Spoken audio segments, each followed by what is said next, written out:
Nós estamos vivendo um dia especial, que é o dia de Santa Ceia. Muito do que nós vamos compartilhar com os irmãos, o pastor Josué já antecipadamente falou, mas nós vamos dar uma repassada. E também estamos vivendo um mês de julho, mês especial, mês voltado para as famílias.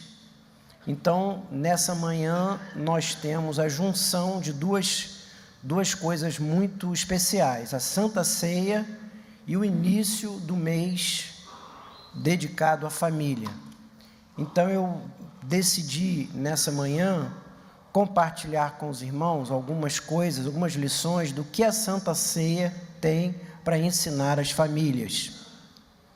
E gostaria que você ficasse aqui o tempo todo, que o tempo fosse passado na presença do Senhor mesmo, e que o seu coração, a sua mente, a sua atenção estivessem tão somente agora dedicados, concentrados, objetivados no Senhor e na sua palavra. Amém? Quem está aqui ainda, diga amém. Amém. Muito bem. O que a Santa Ceia tem a ensinar às famílias? Senhor, nessa manhã pedimos da tua parte unção, graça, clareza, pertinência, relevância para as nossas vidas. Que cada um de nós nessa manhã seja abençoado pela ministração da palavra, que o teu Espírito faça essa ministração nessa manhã. É a nossa oração, é o desejo mais profundo, mais íntimo do nosso coração. Venha estar conosco, livra-nos da distração, da preocupação, de qualquer coisa que tire o nosso coração e a nossa mente daqui. Que o Senhor nos mantenha cativos, nossa mente, o nosso coração, diante dEle. Em nome de Jesus. Amém. Há alguns textos que eu separei nessa manhã para a gente meditar e deles extrair as lições dessa manhã. Queria que vocês compartilhassem olhando. Enquanto comiam, tomou Jesus um pão e, abençoando-o, partiu e o deu aos seus discípulos, dizendo: tomai, comei, isto é o meu corpo, fazei isto em memória de mim. A seguir tomou um cálice e, tendo dado graças, o deu aos seus discípulos, dizendo: bebei dele todos, porque isto é o meu sangue, o sangue da nova aliança, derramado em favor de muitos para a remissão de pecados. Porventura, o cálice não é a comunhão do sangue de Cristo, e o pão que partimos não é a comunhão do corpo de Cristo? Porque nós, embora muitos, somos um só corpo em Cristo, pois participamos de um só pão. Porque todas as vezes que comerdes esse pão e beberdes o cálice, anunciais a morte do Senhor até que Ele venha. Eu separei esses 3 textos porque nos servirão de diretriz nas lições que vamos encontrar para as nossas famílias, mas já aqui, olhando para eles, eu queria já ir chamando a atenção dos irmãos para algumas coisas. Aqui, enquanto comiam, Jesus tomou um pão, dentro de uma celebração habitual, a Páscoa, que era anual. O Senhor Jesus encontra e separa um momento especial. Enquanto comiam, Ele então institui algo especial, algo diferente. E isso que Ele institui, que nós chamamos de a Santa Ceia, Ele o faz para os seus discípulos. Em todo o tempo, a ênfase é para os seus discípulos. Por quê? Porque é tomar parte de um corpo, de um sangue, de um corpo partido, de um sangue derramado para os seus. A segunda coisa que eu quero chamar a atenção, ainda está no primeiro texto, onde ele fala que isso que estava sendo feito, essa celebração, era a revelação, a demonstração de que estava sendo instalada uma nova aliança. Daqui a pouco vamos falar um pouquinho mais sobre isso. Muitas vezes participamos da ceia, o pastor lê o texto, como foi feito hoje, ele fala: este é o sangue da nova aliança. E nós precisamos entender isso. Que nova aliança é essa? Este sacrifício, este sangue, este corpo moído, este sangue derramado, fazem parte de algo que já fora revelado e agora está sendo renovado. No texto de Paulo aos Coríntios 10, a ênfase de Paulo é sobre a palavra comunhão. A Santa Ceia é a comunhão do sangue, a comunhão do corpo partido e a comunhão do corpo. É a ênfase de Paulo no segundo texto. Vamos dar uma definida também agora, no próximo slide, sobre o que é a Santa Ceia. A Santa Ceia é um sacramento. A palavra também hoje foi colocada aqui pelo pastor Josué. É um sacramento. O que é um sacramento? Aliás, hoje nós participamos dos 2 sacramentos da igreja evangélica, a Santa Ceia e o batismo. O sacramento é uma ordenança do Senhor que traz uma bênção embutida na participação que dela fazemos. Sempre é uma demonstração física, sensível, de algo transcendental, de algo espiritual que está acontecendo, e que quando tomamos parte, isso nos abençoa. Isto é o sacramento, é uma ordenança com bênção. Ordenança essa que visivelmente, sensivelmente revela algo espiritual, e que ao participarmos, estamos sendo abençoados. A Santa Ceia é um sacramento, mas isso tem muito a ver com este mês que estamos passando, é uma refeição familiar comemorativa. Era uma mesa posta para uma refeição. Era também uma celebração, e é uma celebração memorial. Trazer a memória, uma celebração que traz a memória. Uma pregação que está sendo dramatizada. Uma reunião e uma festa de família ante uma mesa, onde tomar o pão, partir do pão, tomar o vinho, juntos, o pão e o vinho, e juntos nós, isso traz significados. Participar da Santa Ceia significa obedecer, obediência à revelação e à ordenança. Significa uma confissão de que estamos dentro dessa promessa, dessa ordenança. Significa fé naquilo que está sendo revelado.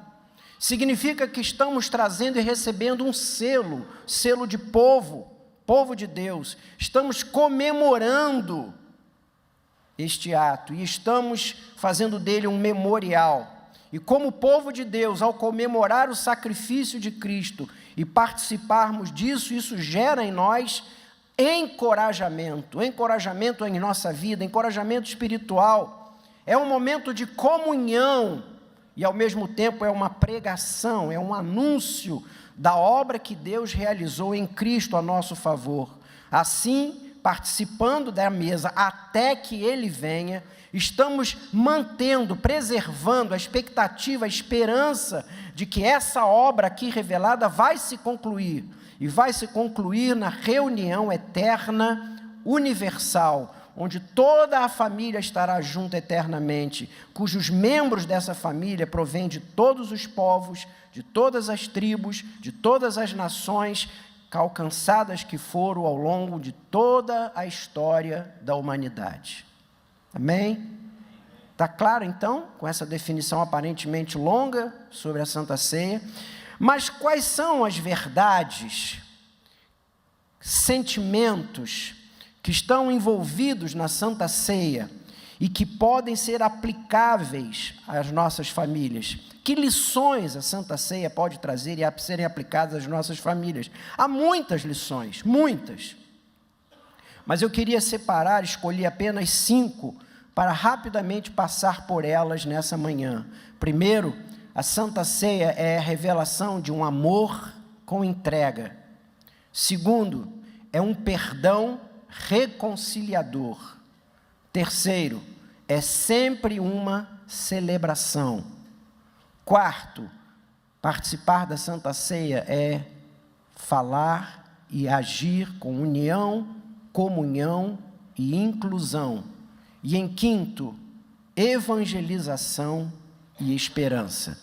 Vamos agora rapidamente, eu não vou cansar os irmãos, espero que não, que a gente vá agora ponto por ponto de maneira bem simples para que você guarde isso no seu coração.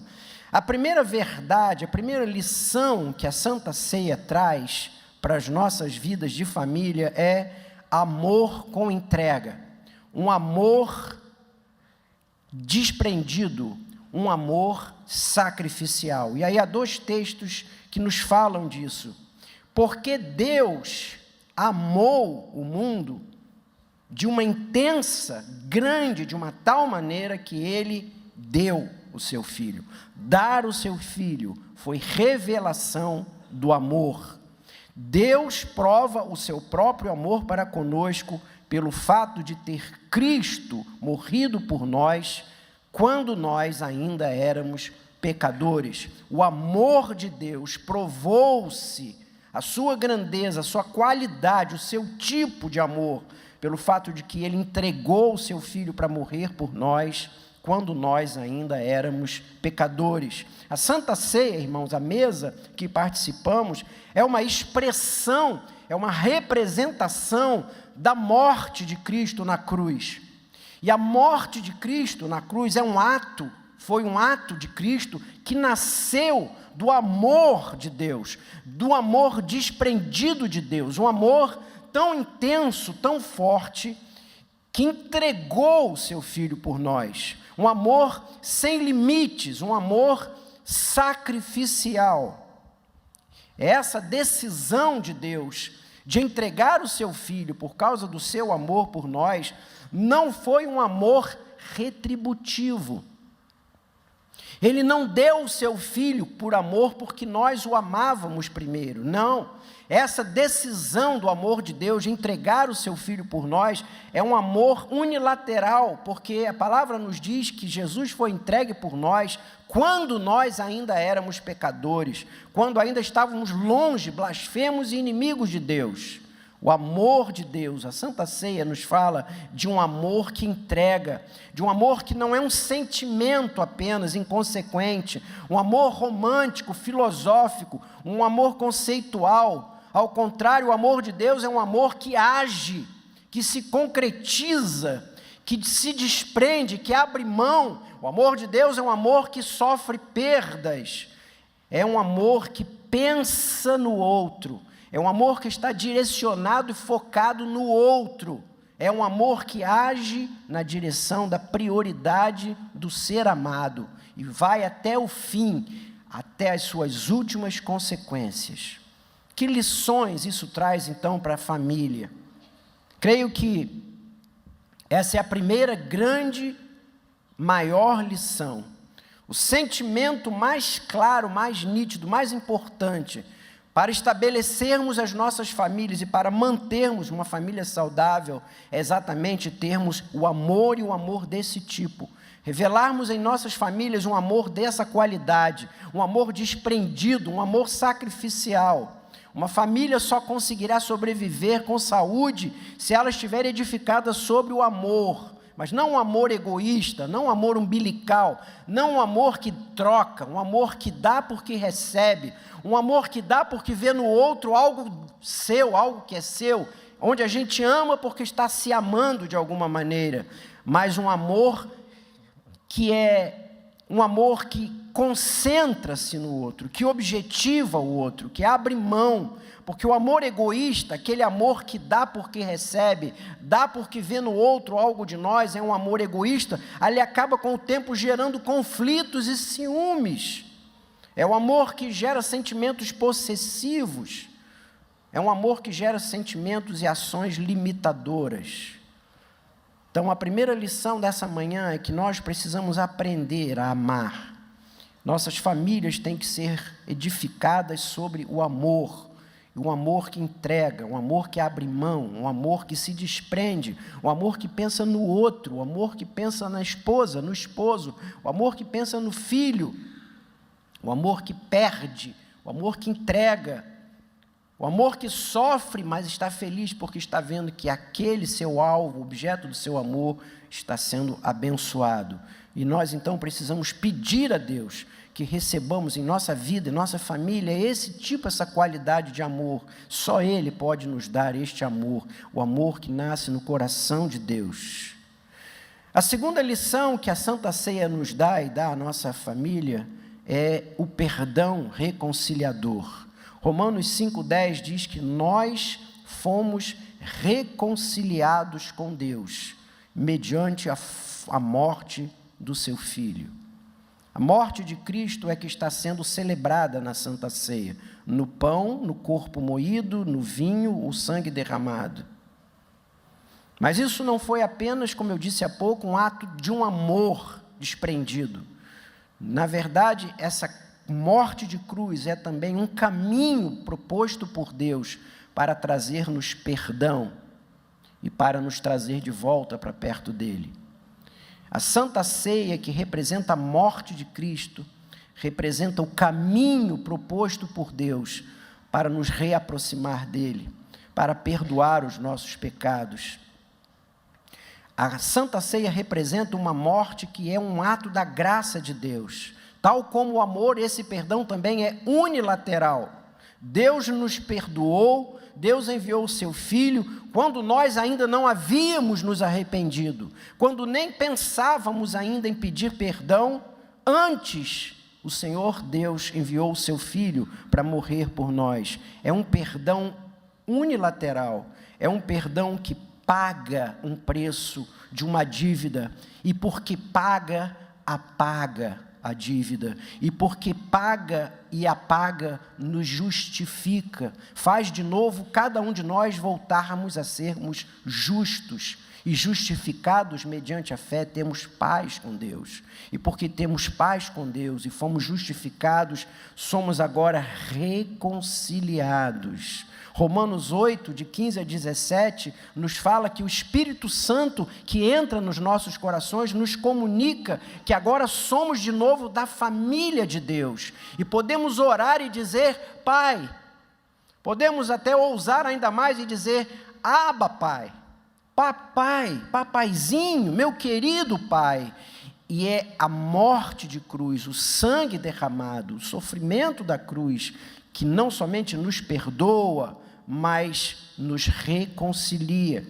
O pão partido, o vinho, o sangue derramado, esse partir, esse sofrer, esse sangrar, é no dizer de Cristo na ceia, é para remissão de pecados. E quando Jesus diz que o sangue derramado e o corpo partido são para remissão, imediatamente concluímos que essa doutrina elimina as ideias, as teorias, as teologias que falam de um Jesus que é apenas um grande homem, um grande mestre, que sofreu muito e morreu. Que pena!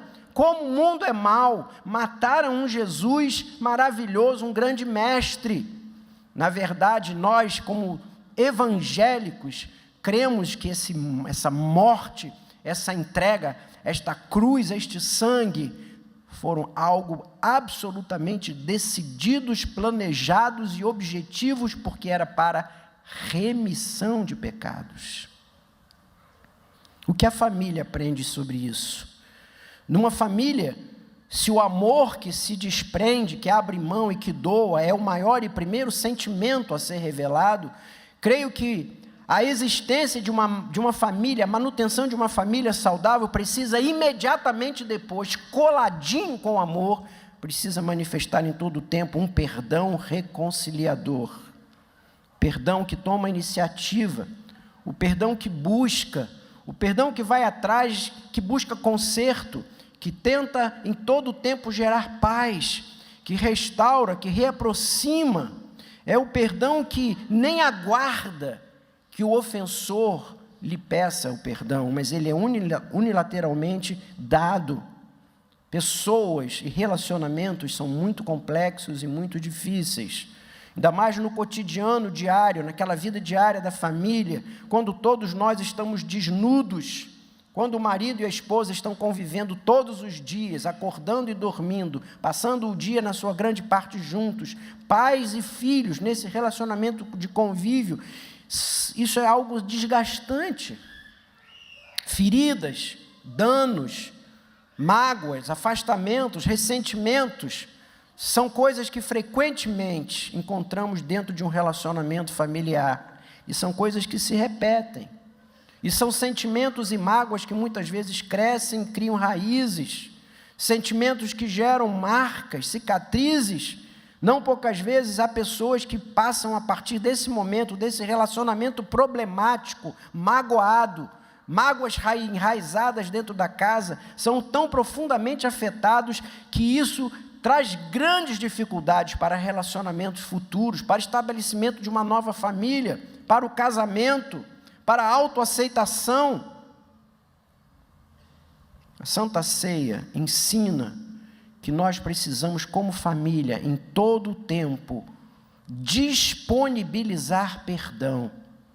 Perdão que apaga, perdão que cura, perdão que restaura, perdão que reconcilia. A terceira lição da Santa Ceia para nós é a lição da celebração. Santa Ceia é celebração. O texto de Mateus diz: esse é o meu sangue. É um sangue da nova aliança derramado em favor de muitos para a remissão de pecados. E o texto conclui dizendo que após isto cantaram um hino e saíram para o Monte das Oliveiras. O Senhor ordena que esta celebração, esse culto, essa festa, tem que ser repetida todas as vezes em memória de mim. Jesus está estabelecendo algo especial, que dali em diante deveria ser repetido pela igreja. Era Páscoa. Havia naquele momento uma motivação inicial que era um dia de comemoração de Páscoa.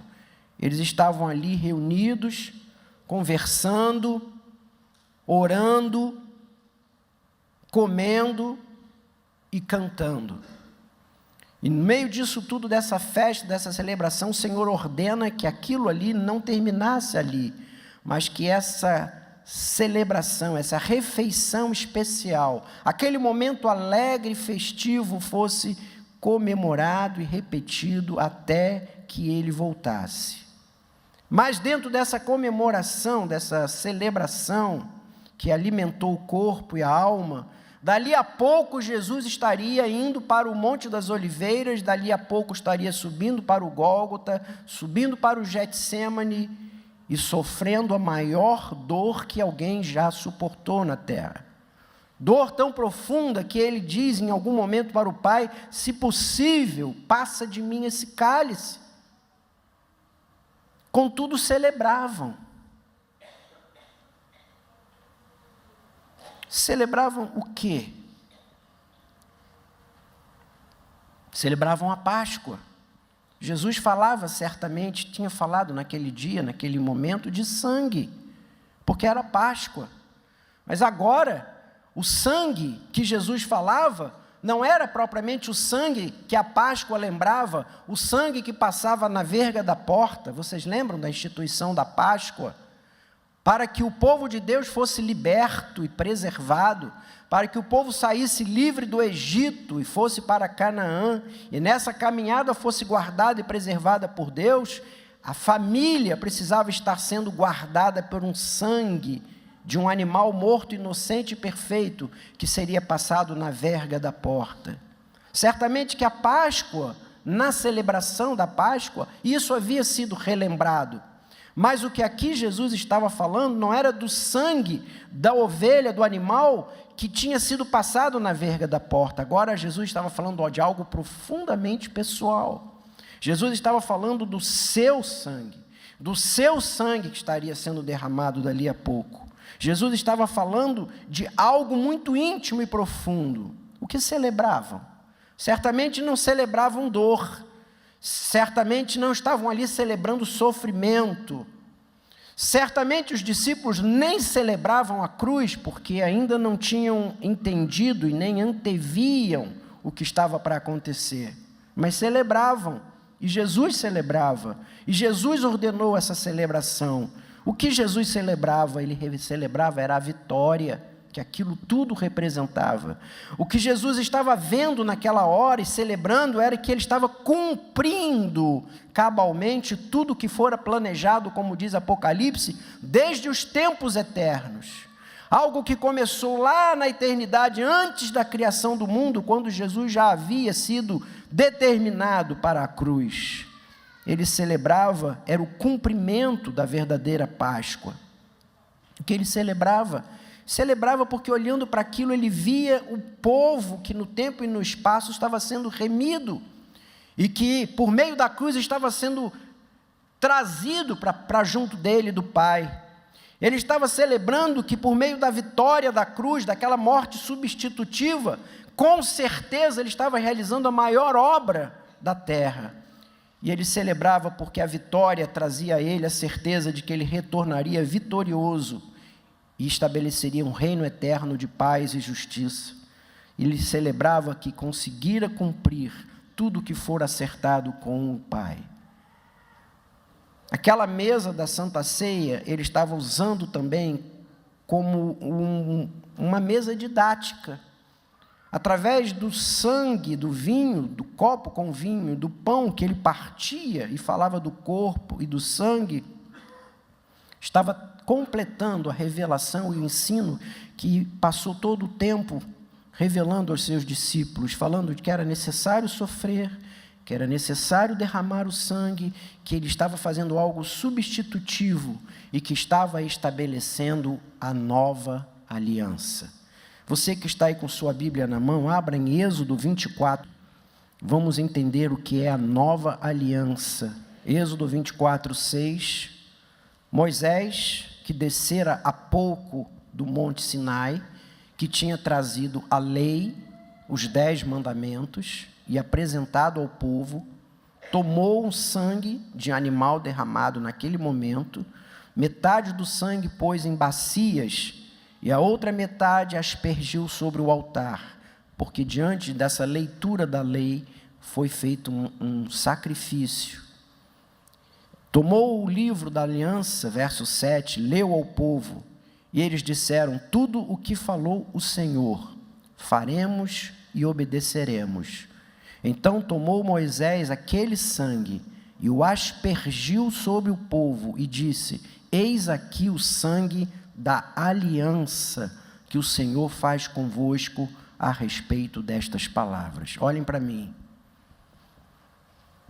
Moisés desce do Sinai, o povo de Deus está no pé do Monte Sinai, traz as tábuas da lei, os 10 mandamentos, traz o livro da lei, livro esse que nós vamos conhecer na leitura do Levítico, todas as determinações, e ao pé do monte reunido o seu povo, ele diz: o Senhor cumpriu a sua parte, o Senhor deu a vocês libertação, salvação, tirou vocês do Egito, trouxe vocês até aqui, está levando vocês para Canaã.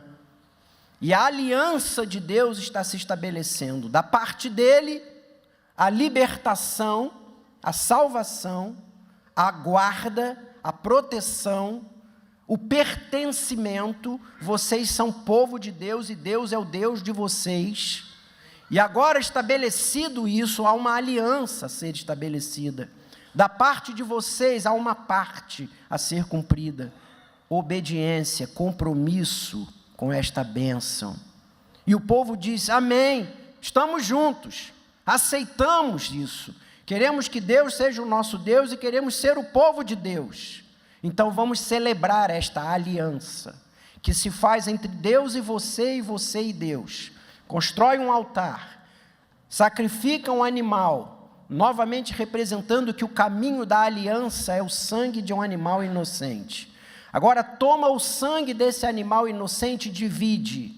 Metade do sangue é aspergido sobre o altar, revelando que o sangue no altar é o caminho para a chegada na presença de Deus. O sangue no altar. Agora toma a outra parte do sangue E aí foi aspergido sobre o povo outra parte do sangue, numa demonstração de que ali havia agora um compromisso da parte de Deus, a entrega de um inocente, de um sangue derramado, cobrindo o pecado. E da parte do povo, o recebimento de uma nova vida. Vocês entendem? Quando o sangue daquele animal que foi derramado no altar é aspergido sobre o povo, era como se, prestem atenção, no altar, com o animal substitutivo que morria, todos morriam. E quando recebiam o sangue aspergido, imediatamente recebiam uma nova vida. Este sangue era o sangue representativo da aliança. Todo o povo de Deus conhecia este momento e esta aliança de pertencimento, de presença salvadora, libertadora de Deus. Mas agora chegou a hora de acontecer a realidade. Aquilo que o trailer mostrara no deserto agora estava acontecendo. E agora o sangue era o sangue de uma nova aliança. A aliança agora da graça. Deus estava dando de graça a nova vida. E ao tomar do pão e ao beber o cálice, havia a comunhão com aquele sacrifício. Que lições a família recebe nesta celebração? Alegria, festa, celebração devem ser marcas constantes em nossas famílias. Temos o antídoto contra a tristeza, a derrota, a decepção, mesmo diante de eventuais fracassos, perdas e dores. Somos um povo que recebeu um chamado, uma vocação para a felicidade. Precisamos andar e viver num estrabismo divergente. Aqui vou dar uma lição muito simples de medicina e de oftalmologia. Estrábico é aquele que não tem os dois olhos focados. Ele é popularmente conhecido como vesgo. Você tem o estrábico convergente, que é aquele cujos dois olhos olham para o centro. Os dois olhos focam no centro. E você tem o estrábico divergente, aquele que um olho olha para um lado, o outro olho olha para o outro. Pobremente quero usar essa ilustração nessa manhã, dizendo que Deus nos chamou para, na vida espiritual, sermos estrábicos divergentes. Deus nos chamou para, com um olho, manter a nossa vida na terra, no nosso compromisso, fincados e colocados como estamos aqui, como sal, luz, como meio de salvação para o povo, de apresentação do Evangelho do Senhor, como caminho que aponta ao Senhor Jesus, envolvidos, participantes, orando, pregando, evangelizando, ajudando, socorrendo, viúvas, pobres, necessitados. Estamos com o nosso pé fincados nessa terra. Por outro lado, com o outro olho, mantermos uma visão transtemporal. Como é essa visão transtemporal? É uma visão que atravessa a eternidade. É uma visão que em todo o tempo vê o passado, vê a cruz, em todo o tempo lembra da cruz. Vê o presente, que nesse tempo, nessa hora, nós fomos chamados por Deus, vocacionados por Deus, fomos incluídos nesta família, participamos desse pacto, estamos dentro dessa aliança. E ao mesmo tempo vemos o futuro, na celebração de que estamos incluídos na eternidade, num reino de paz e justiça. E é essa visão transtemporal, junta com esta visão de compromisso com este tempo presente, que nos fortalece e nos encoraja. É motivo de vivermos alegres em constante celebração, porque tal como Cristo naquela hora não estava celebrando a cruz, mas celebrando a vitória. Não celebrava a dor e o sofrimento, mas celebrava a obediência e o cumprimento cabal do acordo e o pacto feito com o Pai. Também nós, em todo o tempo, vivendo todas as lutas e dificuldades que vivemos, precisamos em todo o tempo celebrar que somos de Cristo e que Cristo é vitorioso. Somos de Deus e Deus é um Deus amoroso, independentemente do que vivamos ou experimentamos no tempo presente. Família de Deus, povo de Deus, é gente de celebração. A quarta e penúltima lição que a Santa Ceia nos dá é a lição de união, comunhão e inclusão. Pôs-se ele à mesa com os 12, e enquanto comiam, declarou Jesus: um dentre vós me trairá.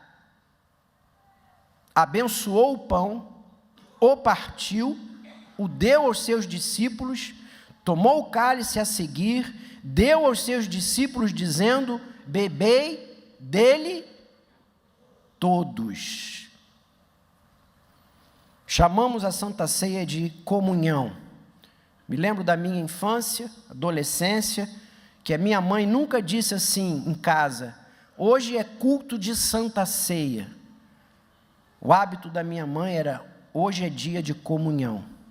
Vamos para a igreja, hoje tem comunhão. Paulo, nessa primeira carta aos Coríntios, texto que colocamos logo no início, o texto de 1 Coríntios 10, onde Paulo diz que o cálice que tomamos não é da comunhão, não é da comunhão do sangue, não é da comunhão do corpo, não é da comunhão do pão, do sofrimento. Paulo, nessa primeira carta, investe tempo, usa todos os seus argumentos para convencer a igreja que este evento, sacramento, esta festa comemorada pela igreja, é algo que requer em todo o tempo a lembrança da unidade, da união, da comunhão. E ele deixa claro que a comunhão aqui tem dois aspectos. É a comunhão no corpo e no sangue, ou seja, quando partimos o pão e comemos, quando tomamos o cálice e o bebemos, estamos dizendo: estou nessa, estou dentro, estou com o Senhor, é para mim, meu nome está aí, eu estou fazendo parte disso, desse acordo, deste pacto, desta aliança. Mas ao mesmo tempo, Paulo enfatiza a necessidade, como disse o pastor Josué, de estarmos todos juntos. Não tome a Santa Ceia rápido, não participe dela rápido, espere. O fato de esperarmos uns pelos outros não é um mero ritual, mas é a mensagem que está sendo participada e partida para você, enviada para você, é que a Santa Ceia é comunhão do povo, é comunhão da família, fazemos parte do mesmo corpo. Atos 2, você vai ler em casa, versos 42 e verso 46, quando Lucas está contando no livro de Atos sobre o início da igreja, todas as vezes que ele fala sobre partir do pão, ele está falando de que estavam juntos, unanimemente, tinham tudo em comum, havia comunhão, havia união. Jesus sabia, obviamente, que à mesa estava o traidor, mas serviu a ceia igualmente e disse: tomai dele todos. O que a família aprende aqui? Dentro da nossa família, todos não são iguais. Somos bem diferentes, mesmo dentro de uma mesma família. Mas vivemos um tempo marcado por rótulos, discriminações, grupos, nichos, segregações. E a igreja e a família não é lugar para abraçar essa cultura. Família é a contracultura desse tempo. Família precisa reconhecer, aceitar as diferenças dos seus membros. Foram criados todos e amados por Deus da mesma maneira, e por todos igualmente o Senhor Jesus derramou o seu sangue. A igreja é um corpo. Quando eu estava pensando sobre isso, me lembrei rapidamente de dois momentos das Escrituras. Me lembrei de Mefibosete. Não é sugestão para quem está grávido ou pensando em ter filho. Acho que não seria muito legal batizar o seu filho de Mefibosete. Mas me lembrei de Mefibosete, que era filho de Jonatas, neto do rei Saul. E porque tinha defeito nas pernas, foi segregado. E quando Davi quer restaurar o reino, procura por Mefibosete, achando que ele estava no palácio ou nos arredores do palácio, e descobre que por ele ser um aleijado, um aleijão dentro da família real, ele foi segregado e foi criado por uma família. Nem o rei, nem o seu tio, Isbosete, deram a ele a posição de filho, sobrinho, neto de família real. E me lembrei também de Esaú e Jacó, que diferentes, completamente diferentes, foram criados de uma maneira equivocada, onde o pai e a mãe manifestaram todo o tempo preferências, geraram crises, adubaram um caráter ruim que havia em Jacó, estimulando a competição para alguém que já tinha um caráter deformado de suplantador. Família não é lugar para segregação, família não é lugar para rótulos, família não é lugar para preferências, família é lugar de acertar, entender, respeitar, honrar.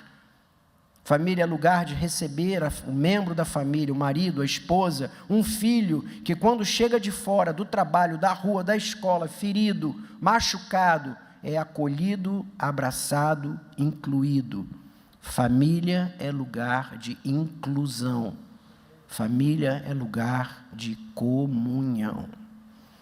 E a última lição, dentro dessas que eu separei, e há muitas outras, a Santa Ceia é lugar de evangelização e esperança. Todas as vezes que comerdes este pão e beberdes do cálice, anunciais a morte do Senhor até que Ele venha. A maior missão da igreja enquanto ela existe nesse mundo, é que até a volta de Cristo, evangelizar. A única razão de eu e você estarmos aqui, depois que aceitamos Jesus como Salvador, e não fomos ainda arrebatados, e as igrejas estão aqui, de portas abertas, é porque elas têm uma missão e uma comissão. Há uma chamada e um envio, há um compromisso. Quando acaba o Evangelho e Jesus sobe as suas últimas palavras, e todo o final do Novo Testamento é investido na preparação, no fortalecimento, no estímulo à igreja para evangelizar. A Santa Ceia é um desses elementos fortes para a evangelização. Quando a gente senta na igreja e toma parte dessa cerimônia, estamos, de uma certa forma, bem clara, afirmando: eu creio que Jesus morreu. Eu creio que essa morte é substitutiva, morreu por mim. Quando participamos da Santa Ceia, dizemos: eu creio que Ele ressuscitou. Porque creio que Ele vai voltar. Porque participar da ceia é participar do pão, do vinho, até que Ele venha. Então, quando confessamos que estamos neste grupo, nesta família, revelamos que há confiança e a esperança. Ao mesmo tempo é evangelismo e é também revelação de esperança. Quando eu participo da ceia, eu digo: participo desta representação até que Ele venha. Isso me fortalece. Tempos de crise e fraqueza, isto é um memorial. Quando participamos da mesa, entendendo, como disse o pastor Josué, o que está acontecendo aqui, estamos sendo fortalecidos. O que as famílias aprendem aqui? Que nós, como famílias, somos também candeeiros colocados num velador, colocados aonde estamos plantados. E por nosso testemunho, pela nossa vida, ou pela pregação por meio de palavras, ou até por meio da esperança, estamos evangelizando. Me lembrei de uma aula que participamos na escola dominical sobre o livro As Cartas de Pedro, 1 de Pedro 3, versos 13 a 15, Pedro diz: fiquem sempre preparados para dar razão da esperança que há em vós, porque se há uma marca no mundo, e que cada vez está mais clara e nítida, é a marca da desesperança. E quando manifestamos e revelamos que somos um povo que tem esperança, seremos inquiridos. Vão nos perguntar, vão ficar incomodados e atraídos para saber por que temos esperança. Concluo apenas como uma recomendação de natureza doutrinária final, complementando a palavra que o pastor Josué deu. Na nossa teologia reformada, a Santa Ceia é um sacramento, portanto, é uma ordenança que abençoa, que foi instituída pelo próprio Senhor. Mas ela só abençoa quando estamos entendendo essas coisas, quando compreendemos essas coisas que estão ali reveladas, quando estamos participando como os discípulos que tomam parte no corpo moído e no sangue derramado. Preste atenção, meu irmão, não há poder especial no pão e nem no cálice. Nossa teologia não é a teologia católica, a teologia da transubstanciação. A teologia católica diz que o corpo, o pão, quando for tomado, vira o corpo. E que o cálice, quando bebido, vira na nossa boca sangue. E que porque comemos verdadeiramente o corpo e que bebemos verdadeiramente o sangue, isso gera bênção, uma bênção sobrenatural, misteriosa e mágica. Nossa teologia, ela é reformada. Nós cremos na consubstanciação. Quando você toma o cálice e come o pão, entendendo o que está ali representado, com este ato recebemos bênção e recebemos graça. Portanto, concluo dizendo: a participação da Santa Ceia, sem que seja discípulo que compreende isso, não traz nenhum benefício. Falo isso com carinho à igreja, porque como presbítero de muitos anos, vi muitas vezes, com muita inocência, nos irmãos queridos, que convidaram alguém para vir à igreja para participar de um culto. Se aquele culto foi um culto de Santa Ceia, estimular o seu convidado, que estava ali pela primeira, segunda ou terceira vez, a também tomar o pão e o vinho que está sendo estendido na hora da Santa Ceia. E vi também, muito, o pai ou a mãe quebrar o seu pãozinho e dar ao seu filho, e pegar o cálicezinho e dar para o neném, a menina ou menina tomar. Talvez na suposição de que comer o pão e beber o cálice traria algo especial, abençoador para o seu filhinho. Mas na nossa compreensão, não é isso que acontece. E a participação da mesa é para discípulos que comungam do entendimento do corpo partido e do sangue derramado. Vamos orar, irmãos? Senhor, estamos dentro do mês das famílias. Oramos pelas nossas famílias. Oro pela minha família, pela minha esposa e pelas minhas filhas. E pela bênção também sobre a vida das famílias que estão aqui representadas. E por aqueles que por qualquer razão não estiveram aqui, não puderam estar nessa manhã.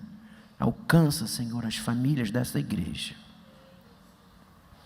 Ensina-nos, Senhor, o amor verdadeiro, o amor que sofre, o amor que entrega, o amor que se revela não quando o confessamos de boca, mas quando nos sacrificamos, entregando.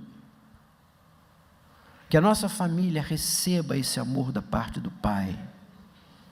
Que as nossas famílias aprendam a exercitar um perdão todos os dias, mas não apenas um perdão que apaga, mas um perdão que reconcilia, que reaproxima, que busca ainda aquele que nem pediu pelo perdão. Nessa manhã, Senhor, pedimos que a família das nossas igrejas, que as nossas famílias, sejam famílias que celebrem, ainda que estejam vivendo o tempo que estejam vivendo, as lutas que estejam tendo e passando, que os olhos mantenham uma visão transtemporal, que vejam a cruz no passado, vejam o seu chamado e a sua vocação para a família de Deus nesse tempo presente, participando do povo de Deus, e vejam um futuro, um reinado eterno de paz e justiça nos braços do Pai. Por favor, Senhor, ensina-nos a união, a comunhão, a inclusão. Livra-nos, Senhor, de abandonarmos as nossas famílias, de investirmos mais tempo nos nossos estudos e trabalhos, deixando nossas famílias de lado, mas que nossa família seja um templo de comunhão, que aprendamos a acolher e receber, a investir tempo e a separar tempo para o nosso e para os nossos, para a nossa família e para os nossos. Por fim ainda, Senhor, lembrando-nos desta lição da manhã, que haja em nós vocação evangelística e esperança, que em todo o tempo sejamos uma família de esperança. Em nome de Jesus. Amém. Deus abençoe os irmãos.